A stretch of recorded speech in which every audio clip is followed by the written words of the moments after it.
Standing in my own foyer with packed boxes at my feet, I watched my daughter-in-law, Madison, hand me eviction papers. "You're useless now, Augustus," she said, her parents smirking behind her. "Time to make room for family who matters." My son, Brian, stood silent, eyes downcast. I folded the paper carefully, picked up my single suitcase, and smiled. "I understand completely." 3 months later, I knocked on their door during their housewarming party. But this time I wasn't alone. I brought the real homeowners with me. Life at 68 had treated me well in my Victorian home on Maple Street. The house stood proudly with its wraparound porch and century-old oak trees shading the property. Eleanor and I had bought it 40 years ago, when Brian was just 2 years old. After we lost Eleanor to cancer 5 years ago, the house felt too big, too quiet, but it remained my sanctuary filled with memories of better days. Brian and Madison moved in 5 years ago, after their apartment flooded during a particularly harsh spring storm. Just temporary dad. Brian had promised carrying boxes through the front door, while Madison directed movers. 6 months tops while we save for a down payment. I welcomed them warmly, even spending $30,000 renovating the entire second floor to give them privacy. New bathroom, updated electrical, fresh paint in colors Madison chose. I wanted them comfortable. Madison seemed grateful initially. She'd help with grocery shopping on Saturdays, joining me for morning coffee on the sun porch. We'd talk about her job at the marketing firm, Brian's career in software development, their plans for children someday. I taught her Eleanor's secret apple pie recipe, the one with brown butter and cardamom, that won the county fair 3 years running. We planted tomatoes together in the backyard, her laughing as soil covered her manicured nails. "Augustus, you're like the father I never had," she'd said one afternoon, helping me prune the rose bushes Eleanor had planted. Her own parents lived just 20 minutes away, but she claimed they were difficult people. I should have paid more attention to that comment. The change came gradually, so slowly I almost missed the signs. Madison started working from home, taking over Eleanor's craft room as her office without asking. She'd schedule client calls during my afternoon news programs, shooting me irritated looks if I made any noise. Gerald and Dorothy, her parents, began visiting every Sunday for dinner. They'd arrive empty-handed but leave with leftovers, complaining about their fixed incomes while driving a new Lexus. During a routine Thursday medical checkup, Dr. Harrison delivered news that didn't entirely surprise me. My occasional hand tremors weren't just age. Early-stage Parkinson's, Augustus. Very manageable with medication. You've probably got many good years ahead. I sat in my truck afterward, processing. I'd tell Brian after his big promotion review next month. No need to worry him now. That evening changed everything. I'd come inside through the back door, removing my muddy garden boots, when I heard Madison on the phone in the kitchen. I froze behind the pantry door. "His hands shake sometimes, Dorothy." I Googled it. Classic Parkinson's symptoms. If he gets sick, we're stuck being caregivers. Medicare barely covers anything these days. A pause. No, Brian doesn't know. He's too busy with work to notice. But we should start thinking about our options. This house is worth, what, $1.2 million now, if something happens to Augustus. My blood chilled. How did she know? Had she been watching me that closely? The next weeks revealed her true nature. Madison began documenting my every stumble. I caught her photographing my medication bottles while I worked in the garden. She recorded me struggling with a pickle jar lid, not knowing I'd loosened it afterward when she left the room. Files appeared on her laptop labeled A's Decline when she thought I couldn't see her screen. Brian remained oblivious, working 80-hour weeks on a major product launch. He'd stumble home exhausted, eat whatever Madison heated up, and collapse into bed. Weekends meant more work. I tried talking to him about household matters, but Madison always interrupted. "Don't bother Brian with trivial things, Augustus. He's under enough stress." Gerald and Dorothy's visits increased to twice weekly. They'd walk through my home like prospective buyers, measuring rooms, discussing paint colors. "Stairs are so hard at our age." Dorothy would sigh dramatically, eyeing my first-floor master bedroom, though she was 10 years younger than me. Gerald tested furniture, declaring my leather recliner perfect for his back problems. One evening, while serving pot roast, Madison suggested renovations. "The first floor could be more senior-friendly, don't you think? Grab bars, wider doorways, for everyone's safety." She smiled sweetly, while Gerald nodded enthusiastically. Brian, checking emails on his phone, muttered agreement without listening. I excused myself early, claiming fatigue. In my room, I opened my laptop and began researching. Legal websites, elder law resources, property protection strategies. If Madison wanted to play games with documentation, I'd show her how it was really done. My 40 years in commercial real estate had taught me about paper trails. Time to build my own. Madison's campaign intensified with disturbing precision. She'd accidentally throw away my medication, claiming confusion about empty bottles. My reading glasses migrated daily to bizarre locations: the refrigerator, the garage, inside flower pots. Car keys vanished whenever I had appointments. "Getting forgetful, Augustus?" she'd ask with false concern, loud enough for whoever was visiting to hear. Sunday dinners became orchestrated humiliations. She'd serve everyone except me. Then gasp with theatrical dismay. "Oh, Augustus, I'm so sorry. Let me fix you a plate." By then, Gerald would have taken the last pork chop, Dorothy the final helping of mashed potatoes. Brian, scrolling through work presentations, noticed nothing. I'd eat my scraps, quietly planning. My response began with technology. While everyone attended Madison's book club meeting, I installed discreet security cameras disguised as air fresheners and smoke detectors. The cloud storage recorded everything: Madison rifling through my financial documents, Gerald trying keys in my filing cabinet, Dorothy modeling my late wife's jewelry. I created encrypted folders, uploaded evidence to secure servers, and shared access with trusted contacts. Judge Harold Fitzgerald. My army buddy from Vietnam recommended Marcus Stone over coffee at our veterans' breakfast. "Sharp as a tactical knife," Harold said. "Handled my nephew's ugly divorce, takes no prisoners." I met Marcus the next day. His office radiated quiet power law books, floor-to-ceiling diplomas from Harvard photos with state senators. He listened to my story without interrupting, occasionally jotting notes. "Elder abuse with financial exploitation," he concluded. "Seen it too often. We'll need comprehensive documentation. I recommend James Murphy for investigation work. Former FBI specializes in family fraud cases." By week's end, James had begun surveillance.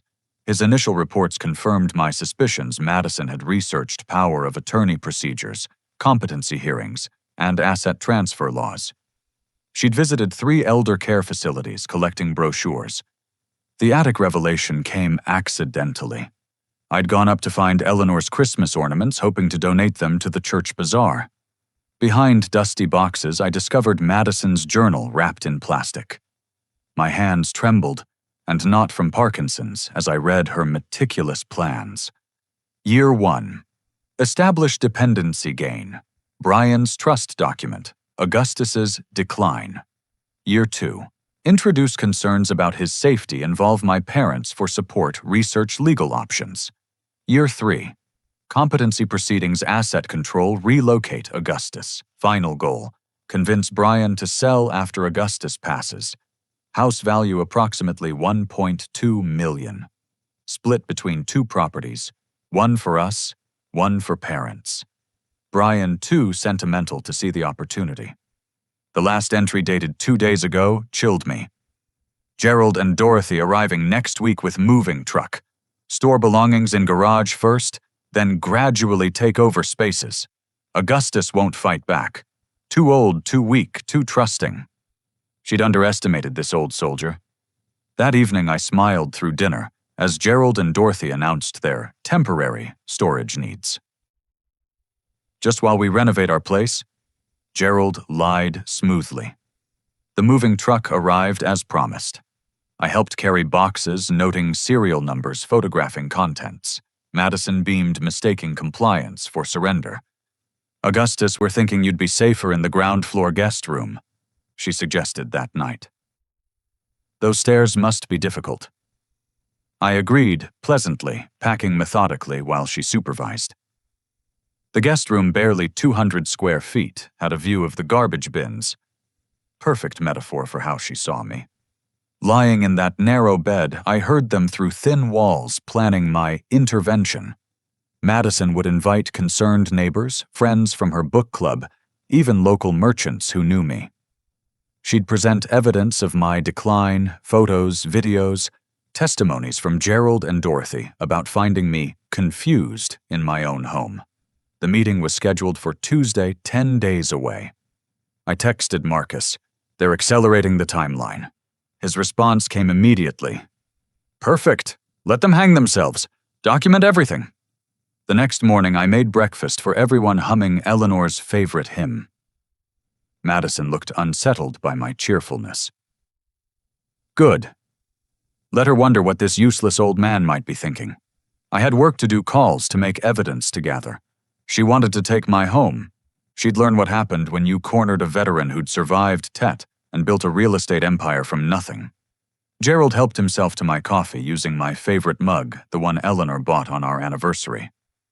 I smiled and made more counting days until justice would be served ice cold, just how revenge tasted best.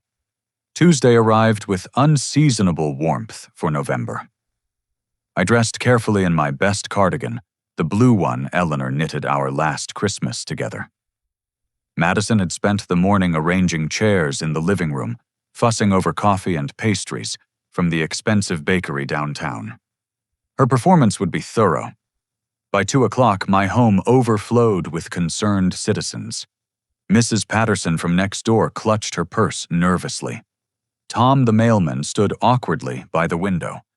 Madison's book club commandeered the couch 6 women who'd known me exactly as long as they'd known Madison's version of me.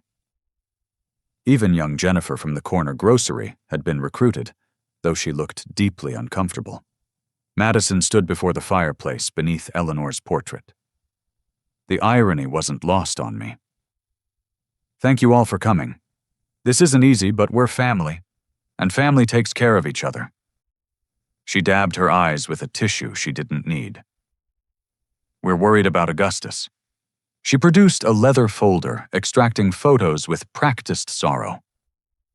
Last Tuesday, I found him wandering the garage at 3 a.m., confused about where he was. The photo showed me checking the garage door lock, my nightly security routine for 40 years. Thursday, he left the stove on all day. Another photo, though, I'd actually been making beef stock, a 12-hour process Madison knew nothing about. Gerald stood up, affecting grandfatherly concern. We've witnessed troubling incidents. Yesterday, Augustus gave the grocery delivery boy a $100 bill for a $20 order, insisted he keep the change. I had indeed tipped Eddie generously. His mother just lost her job, but explaining charity to these vultures seemed pointless. Dorothy chimed in with quavering voice. He called me Eleanor twice last week, his dear departed wife. Such confusion must be frightening for him. I'd actually called her Eleanor deliberately after she'd tried on my wife's pearl necklace. The insult sailed over her head both times. Brian sat in the corner, laptop closed for once. His face showed genuine anguish.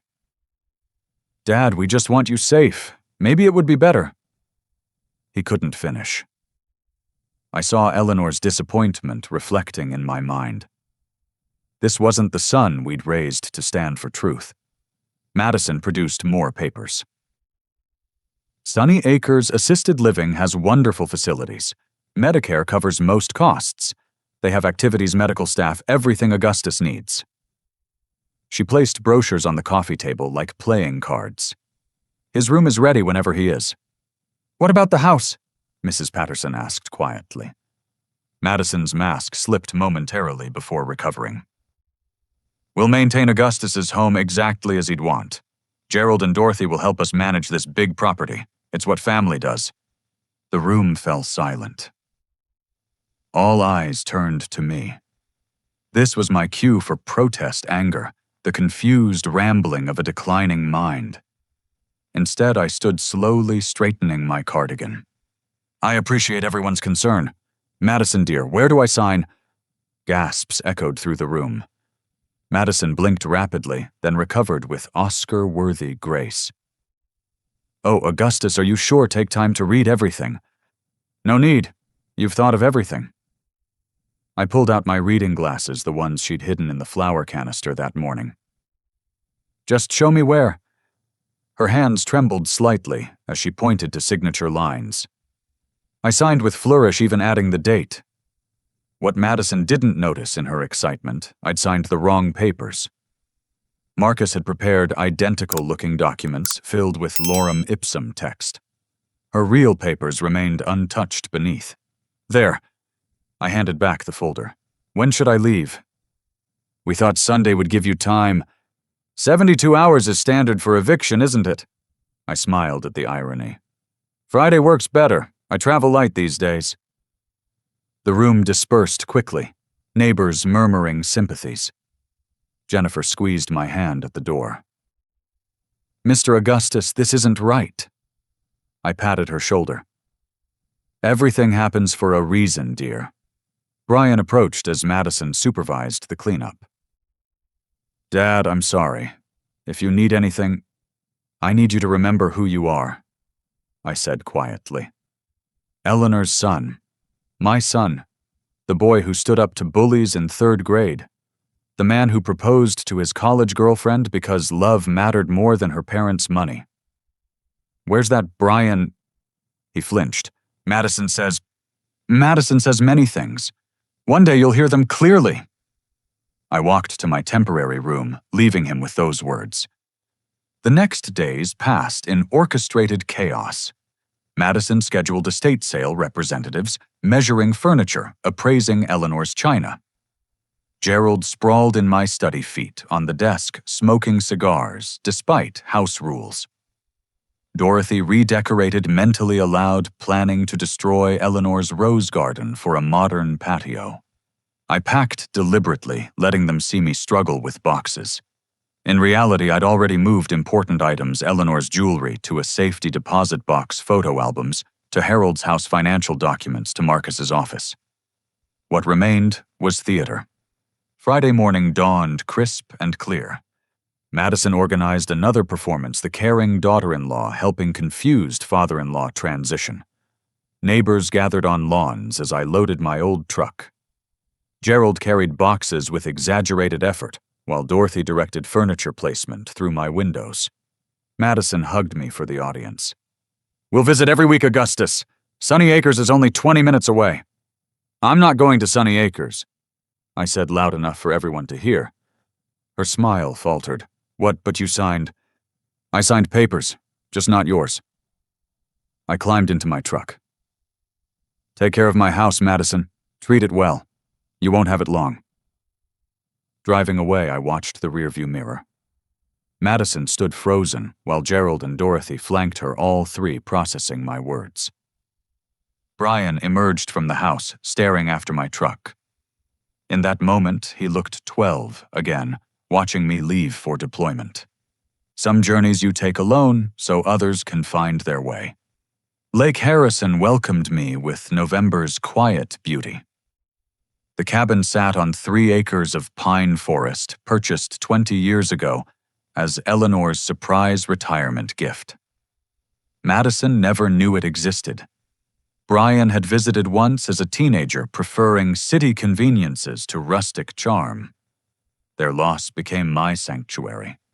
I unpacked methodically in the timber-framed main room. The place needed work, but felt like home. Eleanor's watercolors on knotty pine walls, her grandmother's quilt on the brass bed, the stone fireplace we'd built together one summer. No memories of Madison's poison here, just peace and purpose. Marcus Stone arrived the next morning with banker's boxes of documentation. We sat on the deck overlooking the lake, reviewing strategy over Eleanor's strong coffee recipe. "Your house situation is more interesting than you mentioned."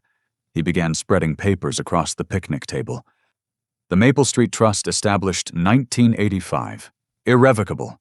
You're the beneficiary, not the owner. The trust holds the deed." He smiled like a chess master revealing checkmate. "Brilliant structure. You can live there for life, but you can't sell or transfer without trust approval. Better still, the succession clause, only blood relatives inherit beneficiary rights." Eleanor's father was a trust attorney, I explained. He insisted on protecting family assets from what he called fortune hunters and fools. Seemed overly cautious then. Prophetic now. Madison has no legal standing. 0. And this clause? Marcus pointed to paragraph 12. "If anyone attempts to remove the primary beneficiary through coercion, undue influence, or false claims of incompetence, they forfeit all rights and face immediate eviction." "Can we prove coercion?" Marcus gestured to our evidence boxes. "With what you've collected, I could prove it blindfolded. Speaking of which, James Murphy called.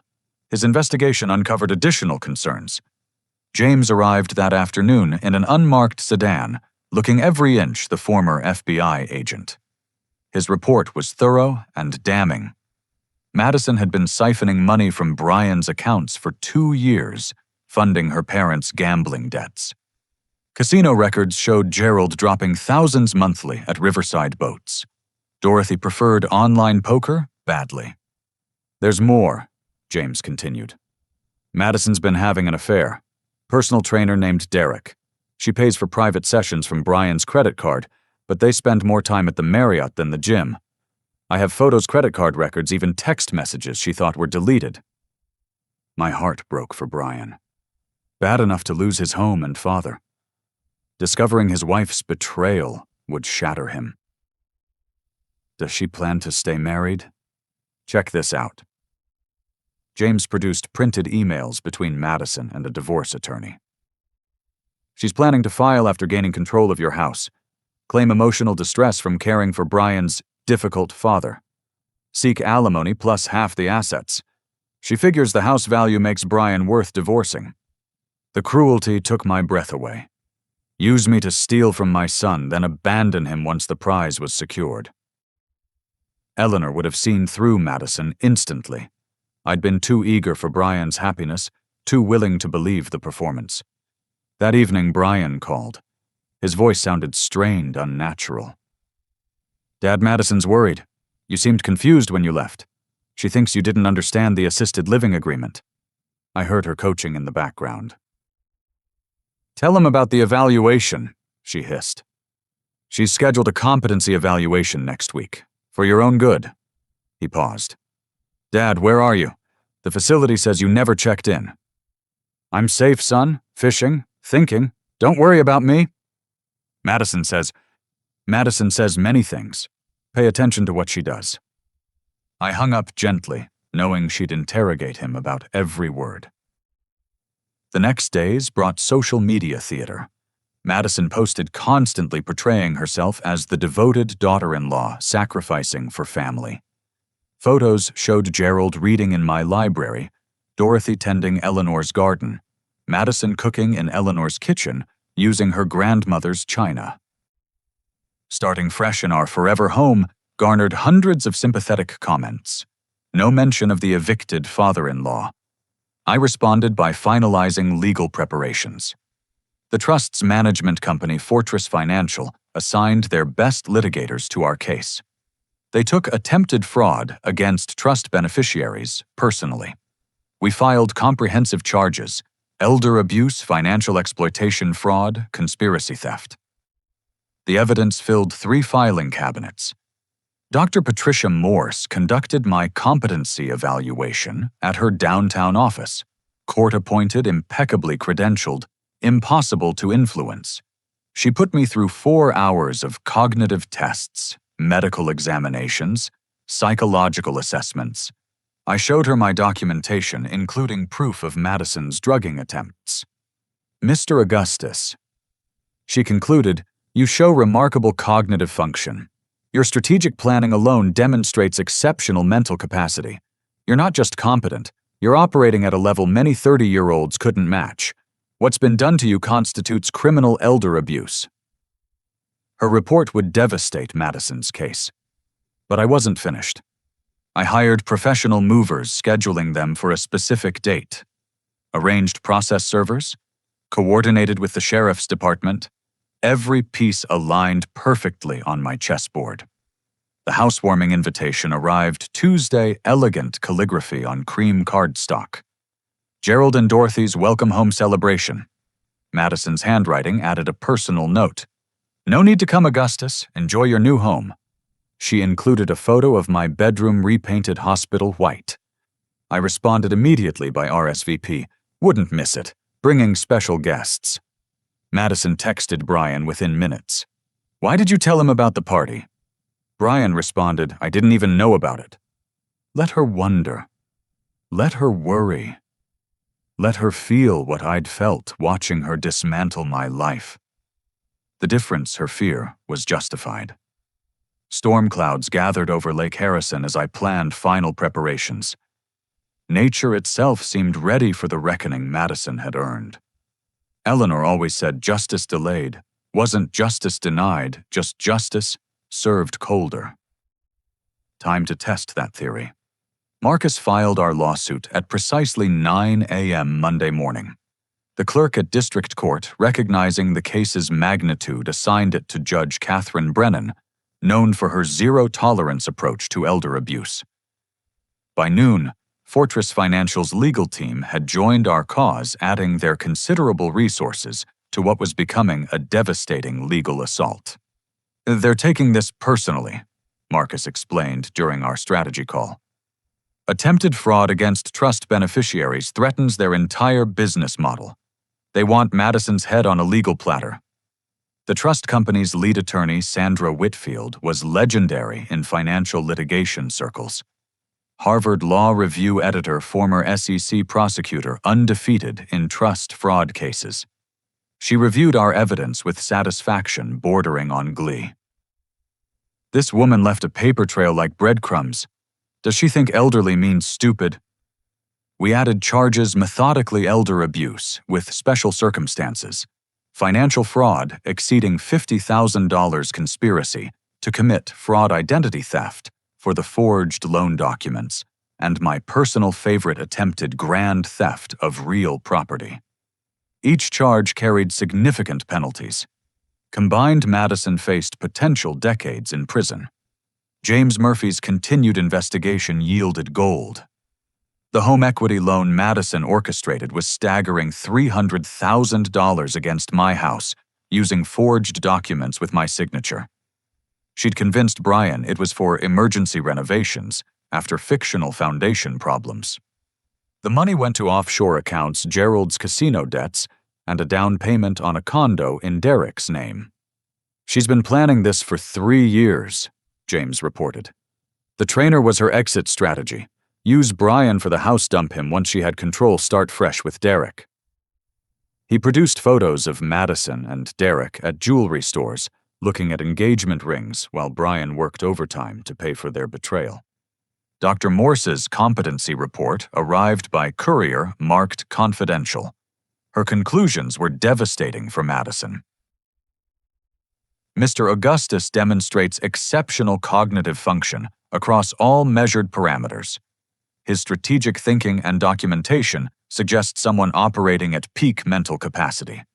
Evidence indicates systematic elder abuse, including attempted drugging, gaslighting, and financial exploitation. Recommend immediate investigation of perpetrators. I hired Thompson professional movers, scheduling them for the party date. Unusual request, the foreman noted. Move someone out during their own party. They're not the owners, I explained. Just confused guests who overstayed their welcome. Sheriff Deputy Coleman reviewed our eviction papers personally. Everything's in order. We'll have units standing by. Elder abuse cases can turn volatile when perpetrators realize they're caught. He assigned 2 deputies for party day, more available if needed. Meanwhile, Madison's social media celebrated her new life. Photos of renovations she couldn't afford, furniture purchased with stolen money, garden parties in Eleanor's backyard. The comments praised her generosity toward her parents. Blessed to provide Mom and Dad the retirement they deserve. She posted under a photo of Gerald in my study. Local merchants began reaching out. Jennifer from the grocery called, upset. Mr. Augustus, she's using your account but changed the billing address. Is that okay? Tom. The mailman reported Madison trying to redirect my mail. Mrs. Patterson left tearful voicemails about seeing strangers in Eleanor's garden pulling up her heirloom roses. I documented everything, adding to our evidence mountain. Madison's confidence grew with each passing day. She'd won, after all. The useless old man was gone. The house was hers. Brian remained oblivious. Her parents strutted through town like landed gentry, charging dinners to my accounts, telling anyone who'd listen about their daughter's generosity. The competency evaluation summons confused her. Brian called, bewildered. Dad, Madison got papers about your evaluation. She says you weren't supposed to do it yourself. The court requires neutral evaluation, son, not one she arranges. She's upset, says you're trying to complicate things. Life's complicated enough without help. How are you really? A long pause. Tired. Work's brutal. Madison's stressed about the house expenses. We're arguing more. His voice dropped. I miss our morning coffees. Coffee's still brewing at the cabin. You remember the way? Madison says I shouldn't confuse you with visits. Since when do you need permission to see your father? He hung up without answering, but I'd planted the seed. That evening I sat on the deck, watching sunset paint Lake Harrison gold. Tomorrow would bring the storm, but tonight offered peace. Eleanor's wind chimes sang in the breeze. I raised my coffee cup to her memory. Almost there, love. Almost home. The housewarming party invitation sat on my table, Madison's condescending note visible. No need to come. Oh, I'd come. With an army of justice she never saw building. Let her hang her pictures on my walls, plant her flag in my garden. Conquest was temporary. Ownership was forever. And she owned nothing but the disaster she'd created. I confirmed final arrangements with Marcus. Everyone's ready. Process servers, movers, sheriff's department. The trust officers insisted on attending personally. They want to see her face when she realizes. What about Brian? I've prepared a separate folder for him. Everything about the affair, the money, the divorce plans. He deserves truth, however painful. You're a good father, Augustus. A good father would have protected his son from her. You're protecting him now. That's what counts. That night, I dreamed of Eleanor. She stood in our garden roses, blooming impossibly bright. Time to come home, Augustus, she said, smiling. Bring our boy with you. I woke knowing tomorrow would return more than just my house. It would restore my family's truth, painful but necessary for healing. Madison thought she'd won by removing me. She'd learned victory wasn't about the battle you fought, but the war you planned. Saturday arrived painted in autumn's finest colors. The kind of November day that made Virginia shine, crisp air, golden light maple trees blazing scarlet against cloudless sky. Perfect weather for justice. I dressed carefully in my navy suit, the one Eleanor bought for our 40th anniversary. If Madison wanted to throw a party in my home, I'd arrive dressed for the occasion.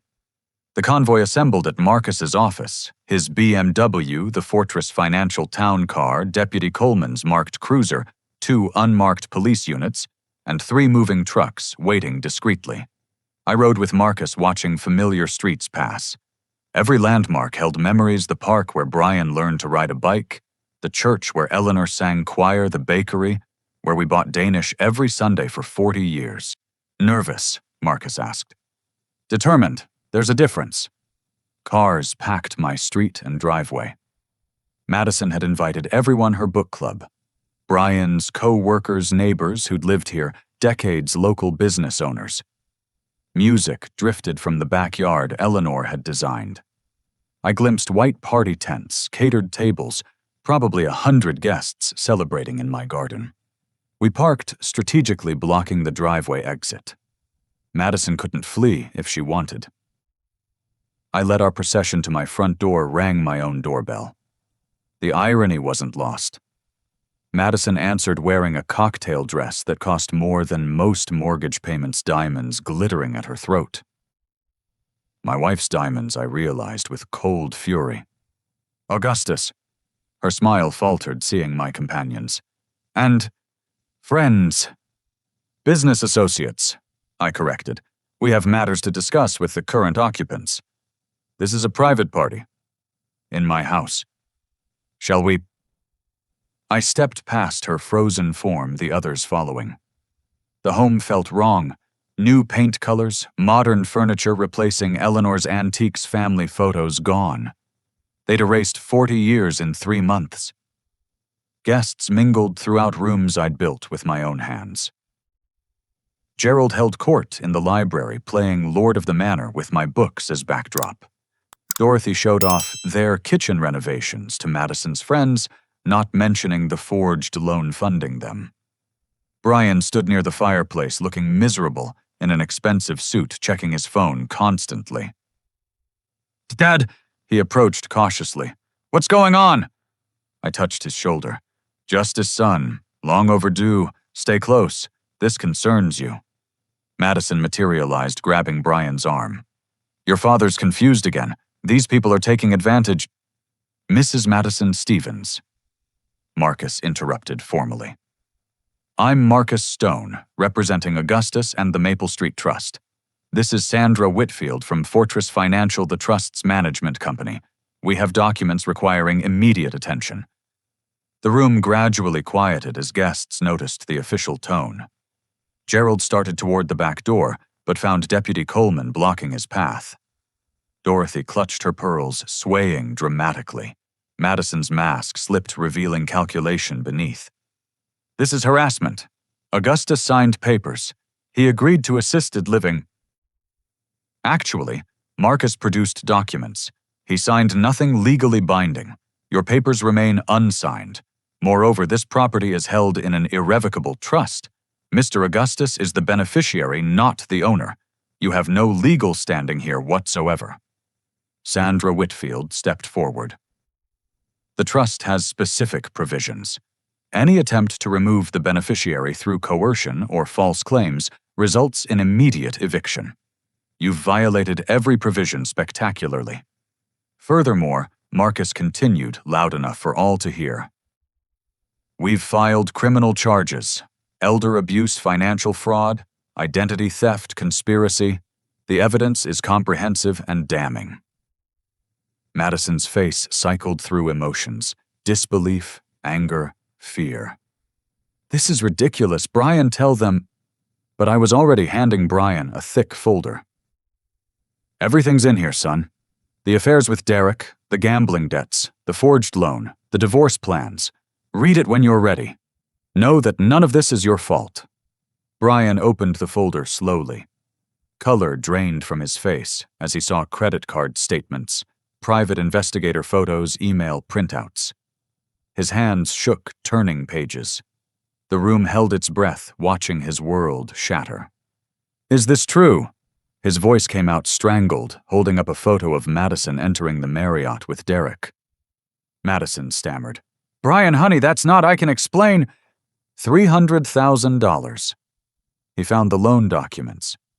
You forged Dad's signature you stole from us. It was for the house, for our future. Our future. Or your future with him. He showed the jewelry store photos, Derek and Madison examining engagement rings.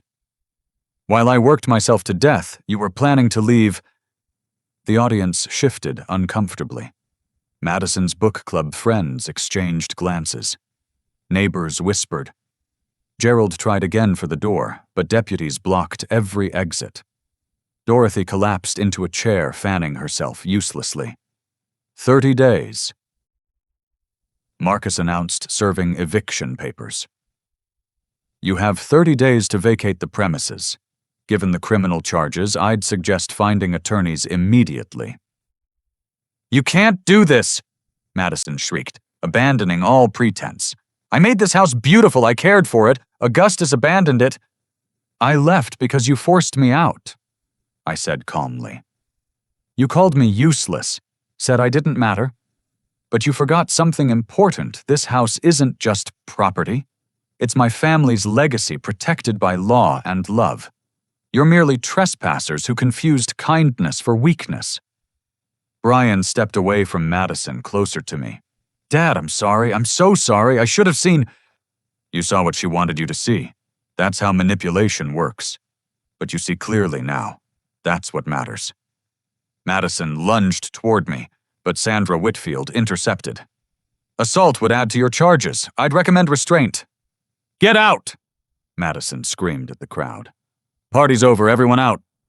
But guests lingered, fascinated by the drama. Mrs. Patterson approached me tearfully. "Augustus, we had no idea. She said you wanted to leave." "I wanted my family safe and happy. Sometimes those aren't the same thing." "Tom," the mailman shook his head. "Always thought something felt wrong. Glad you're back, Mr. A." Jennifer from the grocery hugged me quickly. "I knew you'd come home." As word spread through the crowd, the tide turned completely. Madison's supporters evaporated. Her book club friends slipped away without goodbyes. Brian's co-workers surrounded him with sympathy. The caterers began packing up, sensing the party's true end. Gerald finally spoke, blustering. "This is age discrimination. We'll sue. You can't throw out seniors." "Ironic argument," Sandra observed, "considering you threw out an actual senior to move in." "We have rights," Dorothy wailed. "You have 30 days, Deputy Coleman corrected. "Use them wisely." I stood in my foyer, watching Madison's world collapse. No satisfaction came from her tears, only relief that Brian finally knew truth. The movers waited outside for my signal. Not yet. Let Madison process what she'd lost by grasping for what was never hers. Brian approached hesitantly. "Dad, can we talk privately?" I led him to the garden away from the chaos. Eleanor's roses were gone, replaced by modern landscaping. But the oak trees remained witnesses to better times. My son looked broken, but not beaten. Truth hurt, but lies killed slowly. He'd survive this. We both would. "What happens now?" he asked. "Now we rebuild, truth by truth, day by day. Your mother always said storms don't last, but families do." I failed her, failed you. You trusted someone unworthy. That's not failure, it's human. The failure would be not learning from it. We stood quietly, father and son, while justice continued its work inside. Tomorrow would bring lawyers' division of assets, the messy business of untangling lies. But tonight, just for a moment, we had truth. Eleanor would have called that enough. The 30 days that followed passed in a whirlwind of legal proceedings, moving trucks, and Madison's increasingly desperate attempts to salvage her scheme. She tried everything: tears during Brian's divorce filing threats through her bargain lawyer, who dropped her after seeing our evidence, attempted reconciliation with flowers, and apologies that fooled no one. Even a social media campaign painting herself as the victim backfired when Marcus released select evidence that went viral overnight. "I've given everything to this family," she wailed during one particularly dramatic confrontation, mascara streaming. "Sacrificed my career, my dreams." "You sacrificed nothing," Brian responded with newfound steel in his voice. "You stole, lied, and cheated. The only thing you gave was lessons in what family shouldn't be." Gerald and Dorothy packed hastily, their relationship with Madison fracturing under pressure.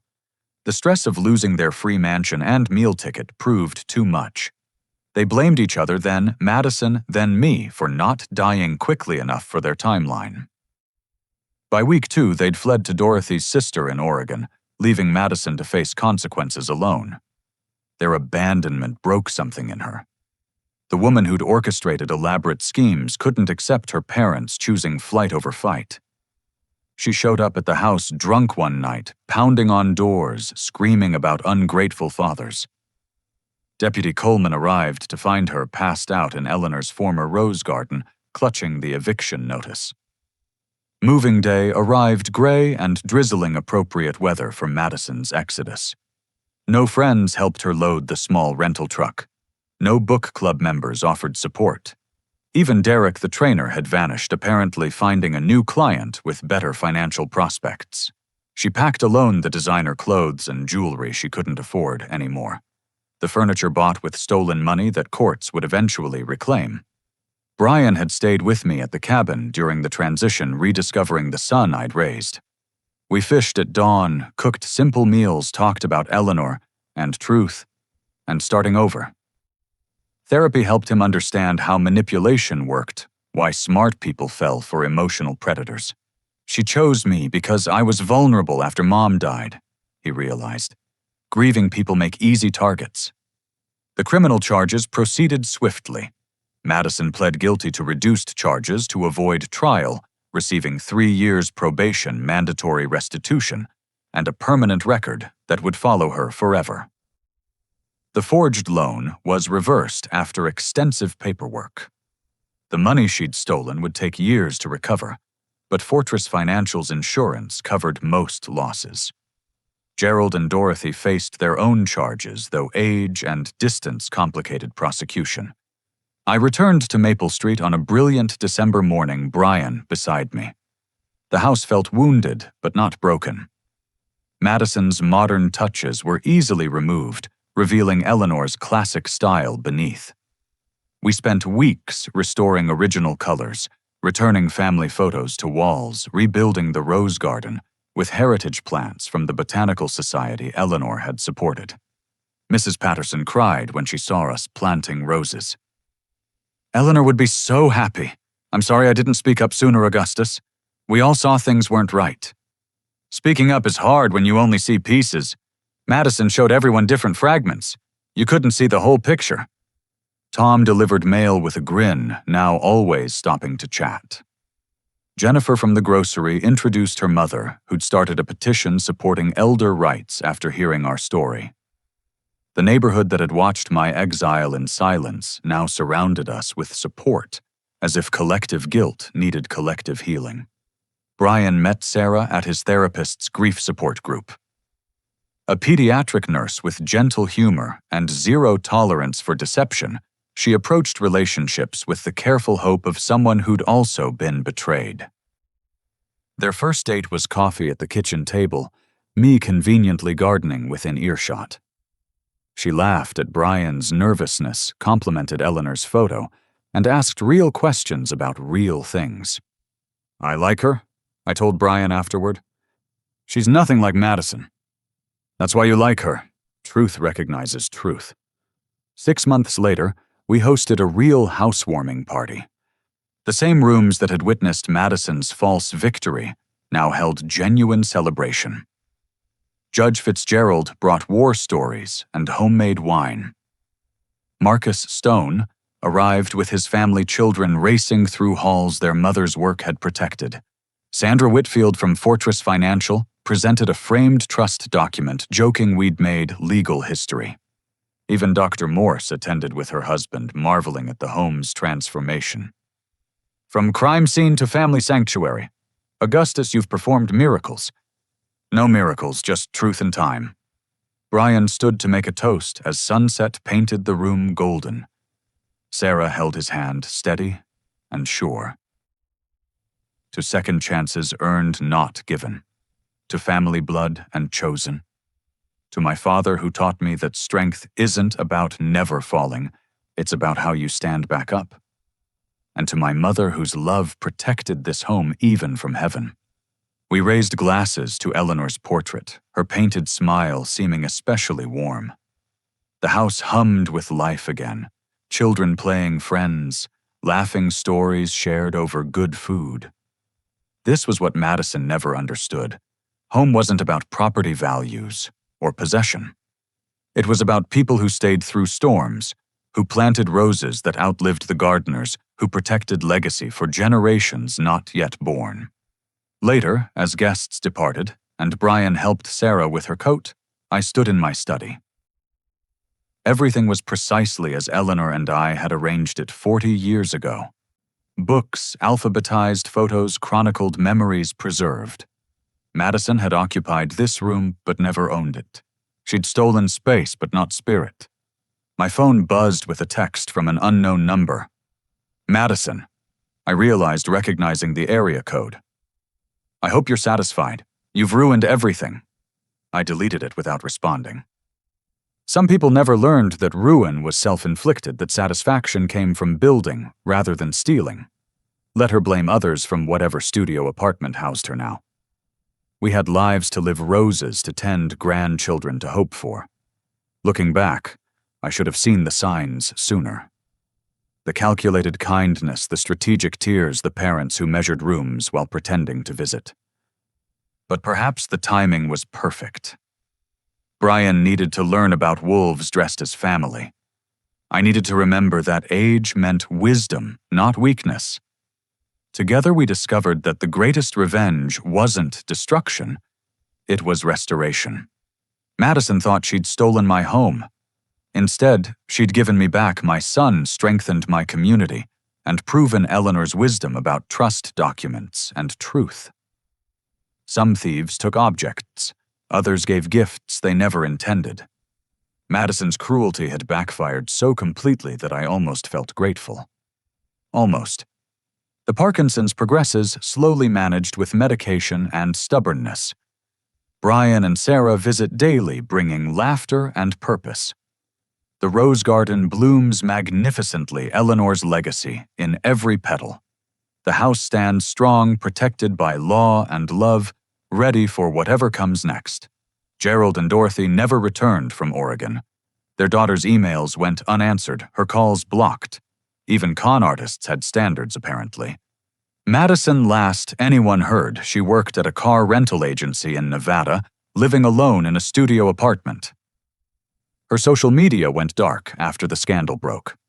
The book club ladies occasionally spotted posts about rising above and Phoenix from ashes, but nobody engaged anymore. She'd become what she'd tried to make me: irrelevant, forgotten, useless. The difference was I'd never been any of those things. Just temporarily misplaced. Life lesson. Sometimes the greatest strength lies not in immediate confrontation, but in patient strategy. When someone shows you who they really are through their actions, believe them. Protect yourself with documentation, legal safeguards, and trusted allies. True family isn't about blood or marriage certificates. It's about respect, love, and mutual care. And sometimes the best revenge isn't destruction, but simply revealing the truth and reclaiming what's rightfully yours.